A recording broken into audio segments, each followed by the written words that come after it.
What is going on, gunfighters?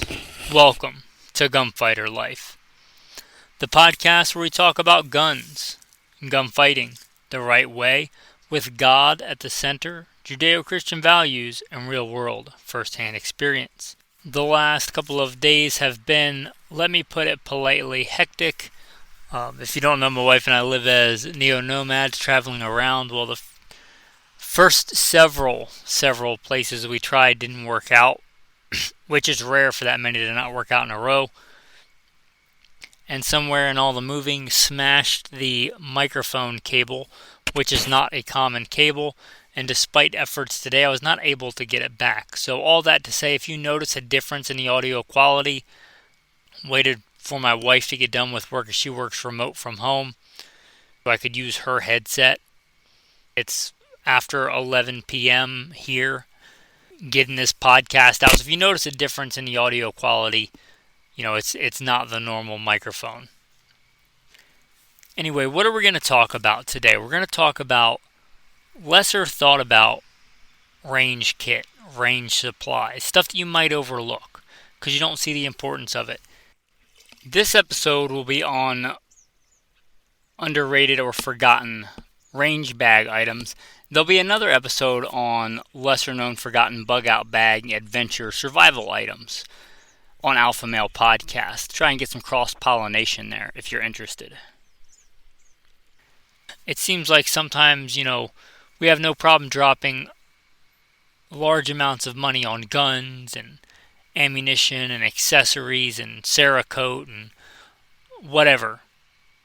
And we often neglect stuff that's really, really important that we just don't think about, like thumbtacks to keep the target up, or duct tape in our range kit, or things like that we're going to talk about today.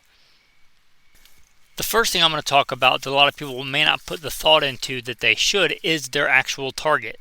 Right? That's what you're shooting at if you're going for training. A lot of people, if they're going to like an indoor range, will just get whatever targets they have there. Like, did you not have a plan when you went to the range to train a certain thing, a certain skill set? Shouldn't you have thought beforehand of what targets you should have them?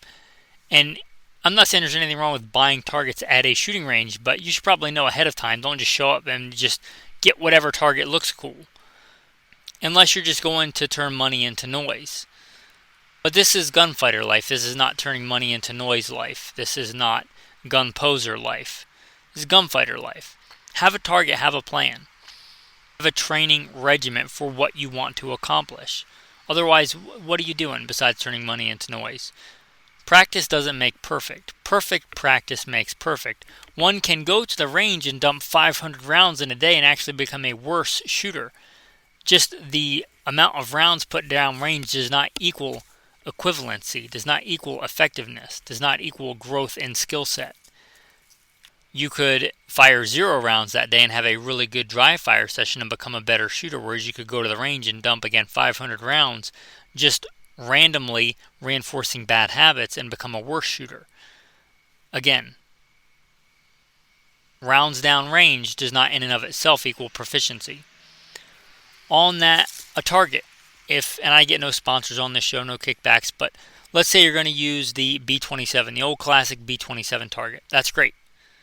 What are your drills? What are your acceptable hits at what distance? Are you shooting the FBI qual? Then you probably should have an FBI, I call them the bottle target. The Viking Tactics target makes a really good target. In addition to the actual target, if you're shooting paper, I like steel too, but if you're shooting paper, I advise you to have some stickies, some smaller stickers. And these don't have to be anything fancy. You could literally get them from the dollar store, Dollar Tree, $1.25, $1.50 tree, whatever it is now with inflation. You could get those little stickers about the size of a quarter or bigger or smaller, maybe a variety. They're super cheap.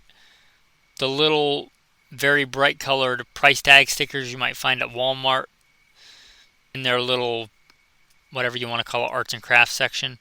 Those are really good. If you have a giant B27, basically I have 2 aiming points, that X in the center and the head. But if you want more precise, if you want to do like dot drills or transitions on that one target, you can put those up at different places. Or if you just want a finer aiming point, those smaller dots of varying colors, bright green, bright orange, bright yellow, super cheap. Of all the money you spent on guns and ammo, spend a little bit on the target system. And those little bright colored stickers can really be helpful. Also, however you're going to attach the target, have a backup. Even if you're going to a range, bring your own backup if you're bringing a range bag. If they have clips, then bring duct tape. If they have tape, then bring tacks. If they have tacks, then bring clips. Or if your primary is tacks, then bring clips. If your primary is clips, then bring tape. I don't care. Have a backup way. In case you run out, in case you forgot the first thing, you have a secondary thing. I can't say that I've never gone out shooting and had to just take a stick and like shove it through the target and break it off and hope that it stayed up there. But that's not a plan for success. Pretty frustrating when you go to sight in and you've walked all the way down and put up your target and you walk all the way back and sit down and your target's fallen over or flopped off the target stand. So whatever your system is, have a backup way to hold it up there. Maybe it's really windy. Maybe you want to double up. You want tacks and tape. Again, these things are very cheap. They kind of separate the random person that goes to the range from an actual professional like gunfighter and trainer. Like these people are going to know this and have these things on their range bag. And every once in a while they might run out of one, but they have this stuff generally. Another thing to think about, and perhaps this is its own episode I should do on like firearm multi-tools. There are all kinds, like Leatherman makes one. There are all kinds of firearms multi-tools. I have one. I think mine's a Range Max. It's a good little tool. I don't say you have to have this brand or this brand, but having a basic set of tools. A basic set of the torque wrenches. A basic set of metric and standard Allen wrenches. Flathead and Phillips head. Some kind of punches. Now, if you're talking about your home gunsmithing kit, you probably want a variety of brass and polymer and steel, but just having a few basic punches in your range kit. Pretty frustrating when you go out to the range to sight in a weapon, to sight in an optic, to sight in a scope or a pistol dot or something, and you don't have the actual tool to adjust it. That can be pretty frustrating. Have those basic tools, and they don't have to cost a lot.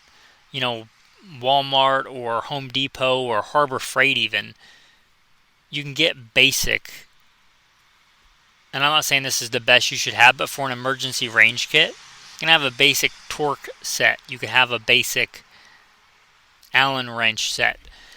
Also, something I encourage you to have as part of your EDC, but also in your range kit, a Sharpie. Either like a big Sharpie or a normal Sharpie, just a black Sharpie, and Sharpie's a brand name, I don't care what brand it is, but a Sharpie marker, when I say that you probably know what I'm talking about, so have it in black, and then have a marker in not black, a paint pen, a silver Sharpie, whatever it is, to mark the dope and to mark the settings on your gun. Let's say where the scope is in the rings, where each one of the screws are on the scope, so if something comes loose, you have a rough idea of where it should go back to. You should always confirm 0 and by firing it, but it might save you a lot of money and time and frustration and ammo if you have a marking on there so you know where it goes, where that screw setting is supposed to be. But having a black Sharpie and then a not black, I don't care if it's a whiteout pen, I don't care if it's a silver Sharpie, that's one of my favorites, or a paint marker. Again, of all the money you spend on other stuff, having that stuff in your kit can really make a much better range and training session. Also on the tape, I like duct tape. I like to have two kinds. I like to have a normal color, whether that's your regular old school gray metallic looking duct tape or black duct tape. I don't really care. And I also like an obnoxiously bright color of duct tape. Sometimes you want something a little bit bigger or something in a certain pattern that those little stickers really aren't good for. Let's say you want to make a box. Let's say you want to make a box on your target, a very highly visible box. You can take that bright yellow or chartreuse or tennis ball, whatever color, bright orange, and make a square on that target. Then you can make maybe a smaller just section of that bright colored tape on the head. You don't want the entire, if your target only has a head and you want it to have a head box like between the eyes and the nose, you can make that much easier with the tape. And you should be training to a standard, to a drill, and you know, whatever you want your Mozambique drill to be, 2 to the chest, 1 to the head. Or, you know, what is not uncommon nowadays, 2 to the chest and 2 to the pelvic girdle. Well, a lot of targets don't have a pelvic girdle lined out. You can make one with that bright colored tape. So having that bright colored tape, also for sighting in, sometimes it's nice just to have a square or a diamond or a cross of bright colored tape for a sight and target, depending on your system, depending on your reticle. And being able to do that and have a really good sight and target, again, can save you a lot of time and money and frustration and ammo. So that bright colored tape, I think, will pay for itself in the ammo alone that it may save you in time. Also, something very cheap, very affordable, index cards. Index cards can be their own target. You can do a drill or several drills on just hitting the index card if you want a smaller, more challenging target. Also good for writing down your dope. Let's say you're getting a gun squared away and you're getting different data for your 50-yard zero, your 220-yard return to zero, your 300, 350, 400-yard dope. You can record that all on an index card and put it in the case with the gun. And if for whatever reason, time goes by and you go to shoot that gun again, you can pull it out and there you have that index card with that information on it. I know you can do it on your phone and everything's digital, but just the index cards are nice to have for a lot of reasons. And what does a pack of index cards cost? Index cards. They're also good, again, for that training, for having those drills. Write those down ahead of time if you're going to the range with a buddy, and you can switch back and forth and he can read out the index card. Because you've predetermined what you want to learn and what you want to grow your skill set in that day. Like, for instance, I want to, at the sound of the buzzer, 4 hits on target, 2 in the thoracic cavity and 2 in the pelvic girdle in 4 seconds at 7 yards. You can write that drill on an index card. You can hand it to your buddy. He can read it to you. Buzzer goes off. You know the drill. You can put a little check mark however many times you got it, and an X mark for however many times you failed the drill. You can write the date on it and keep it for your records. Index cards. They're, again, a really handy, cheap thing to have in your range kit. It should go without saying, but you want some kind of cleaner and lubricant. The easy thing to do on this is just get some kind of CLP. It's in the name, cleaning, lubricant, and protectant. I don't always use CLP, but it's a good thing for a range bag because it'll pretty much do a lot of things halfway decently. It's kind of the multi-tool of cleaning solutions. You can get CLP, you can get Ballistol, but something that has some lubrication properties and something that has some cleaning properties. You can go more than that, but I would say at a minimum have a small thing of CLP in your kit. Also, I would have a couple of bore snakes, depending on what you normally shoot, but probably a 22 caliber bore snake, a 9mm caliber bore snake, and a 30 caliber bore snake. And whatever other ones you might want, because if you're the 45 guy, then a 45 caliber bore snake. They're cheap, they're easy, you probably have those in your range bag.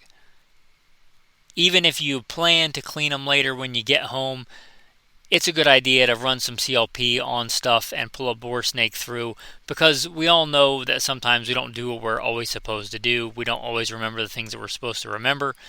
Think you're going to clean them when you get home, and life happens, and you open your handgun box or your rifle case 2 months later, and there's rust on it, or fingerprints on it that have rusted there.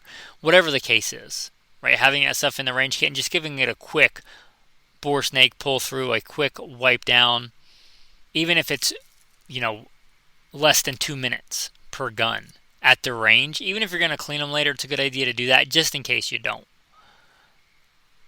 Also, if you're into shooting, I assume you have some guns that have optics, so having some kind of nice, clean optics cloth.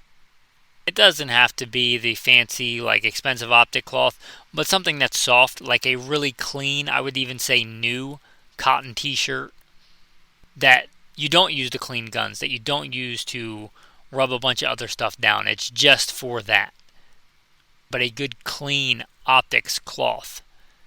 And then just another rag that you can use to clean off carbon, to apply oil, things like that, and put them in, either put them in bags or put them in a separate pouch where they're not going to contaminate the optics cloth.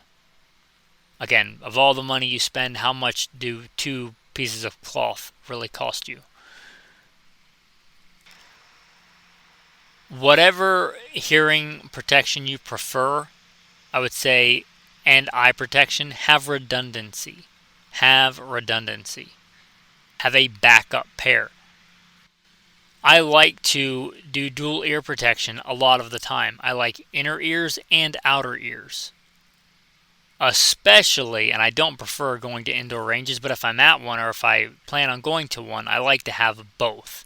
And especially if you're going to take a new shooter to the range, I really encourage you to give both kinds of hearing protection. Have the inner, like even just the cheap foamies, and the outer earmuffs. But I really encourage you to have both. If you're going to take any kind of instruction or give any kind of instruction, the noise canceling headphones so you can actually hear people talk, that's important if you're actually planning on communicating.